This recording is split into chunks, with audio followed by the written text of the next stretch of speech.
The only reason I thought I'll talk was because every morning I do a meditation, a stand like a tree meditation.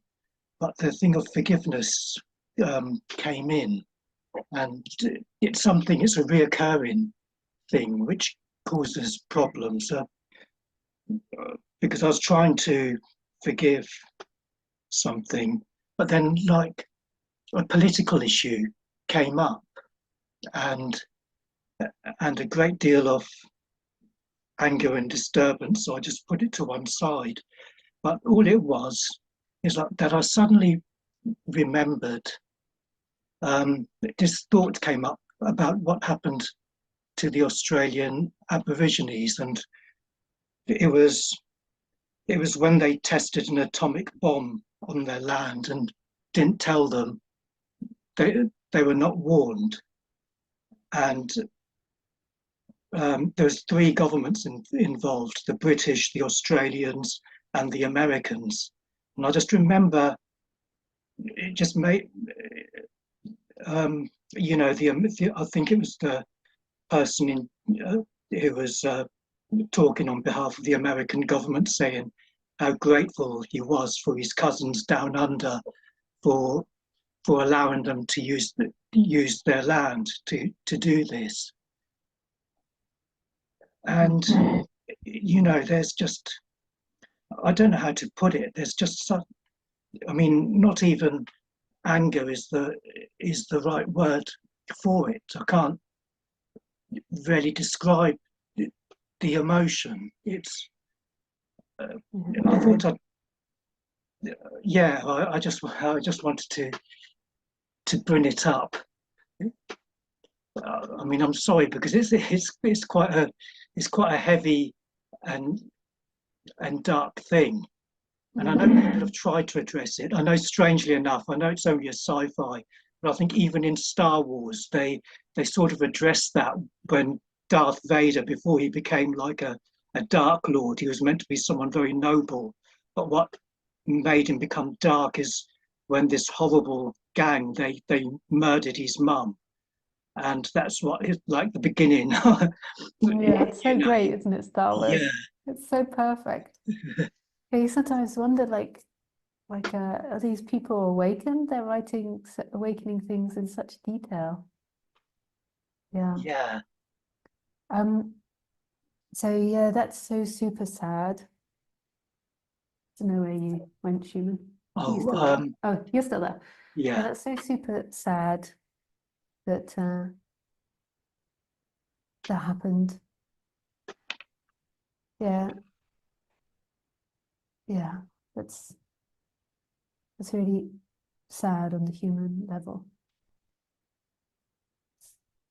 And we don't need to deny that. That's sad. But when you said it, my heart squished, oh. And it's amazing that we have this ability, that we can empathize and we can imagine stories. Like if you told Khaleesi this about the Aborigines, she wouldn't know. She'd just be like, that the sounds are just nonsensical to her.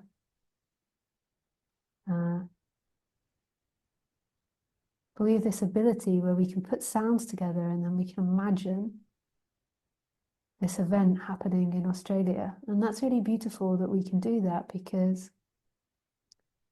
it allows us to grow as a species and to incorporate so much wisdom and improvement on our society. But that very functioning is also what creates us being lost in suffering. So it's so ironic, like that ability to be able to empathize so we can improve our actions and be more compassionate and loving is what also creates the identification with thought and with time. So that very imagining is where most people live. So not only the imagining of Australia and this happening to the Aborigines, they also imagine a self that's hearing that. They imagine themselves as somebody that's hearing that. And the imagination of themselves is exactly the same as the imagination in Australia and the imagination of this terrible thing happening. So if you've got a victim self, then there will be imaginings of you that have had a hard life, or you that is worse than or better than, you know, whatever the story is. And most people are navigating their life through being somebody. And that somebody is an imagination in horizontal time.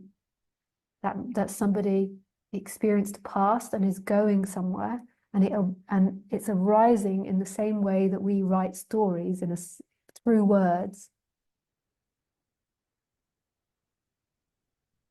And then this energetic experience happens where I am somebody listening to Schumann tell the story.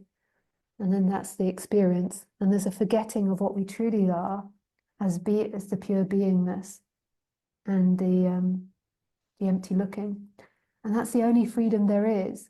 In life, there is going to be sad things, beautiful things, ugly things, great things.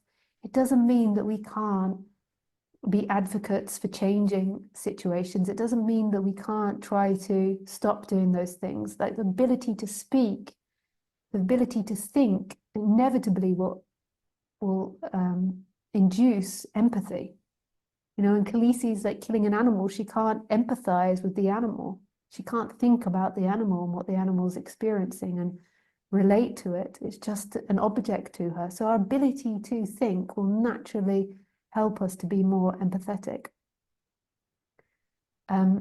But the suffering comes when we believe that we are someone that's hearing that story. And this is when hatred arises.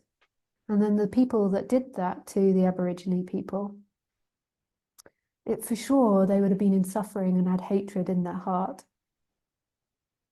Not they didn't do it necessarily, they hate the Aborigines, they did it through not caring, through seeing their own survival and their own projects and their own success as more important than somebody else's. So they did it through being cut off, through living in a mental reality of themselves. And then what's important about themselves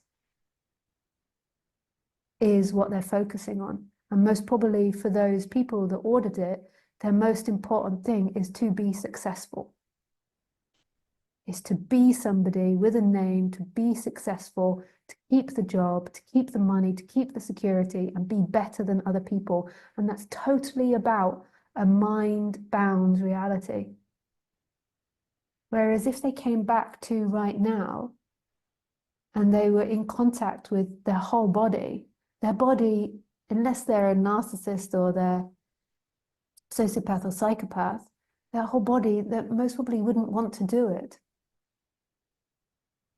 The body would be like, the body would be turning away from it.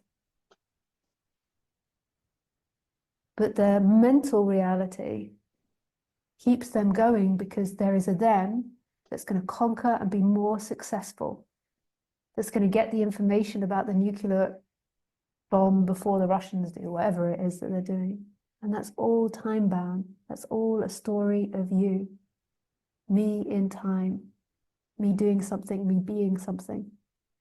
So to me, and maybe I'm biased because I'm so in love with non-duality, the ultimate freedom is always, in every situation, non-duality, even in this horrific situation, even in war, it's always coming back to who we truly are right now. That doesn't exclude the feelings. So when you imagine that, Schumann, it doesn't exclude the feelings that arise, like the sadness. But you're staying in the center, you're staying in pure being and empty looking, you're staying in love while the human experiences sadness, while that image comes and goes. When it's on the timeline, there's a Schumann there that's got the past relationship to this story. It's got the past quality of the humans.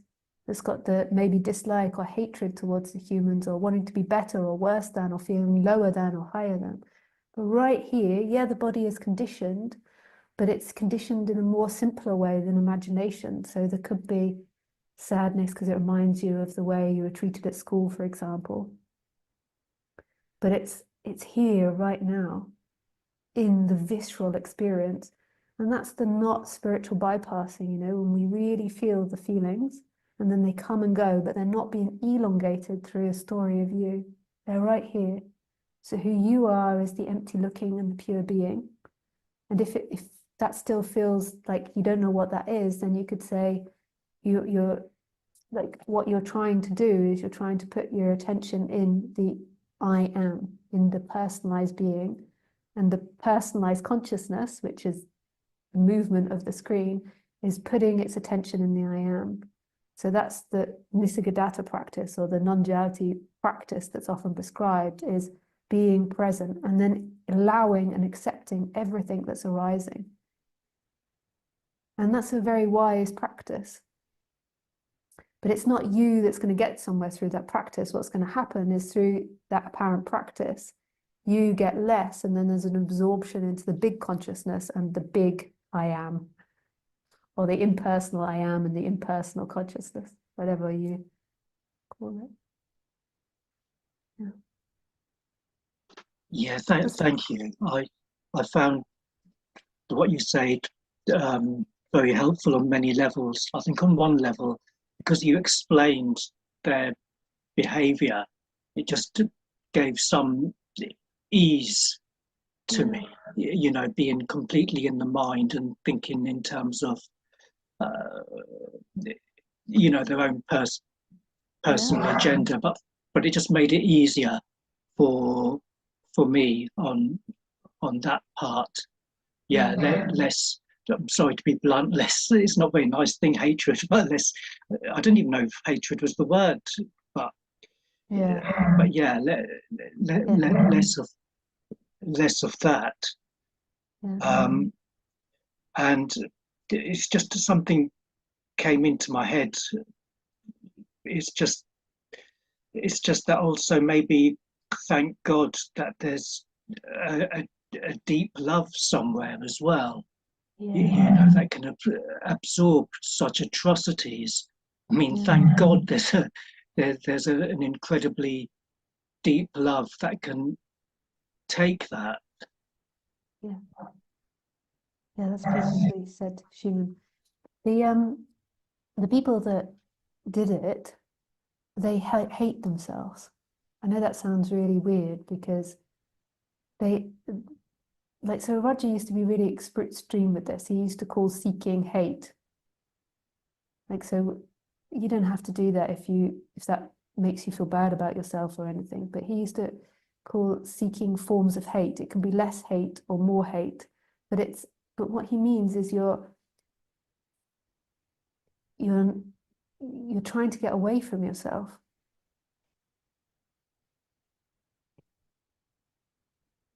You're trying to avoid yourself. And so those people that did that, their hate is so big that they have to do those acts in order to try to feel like they're good enough.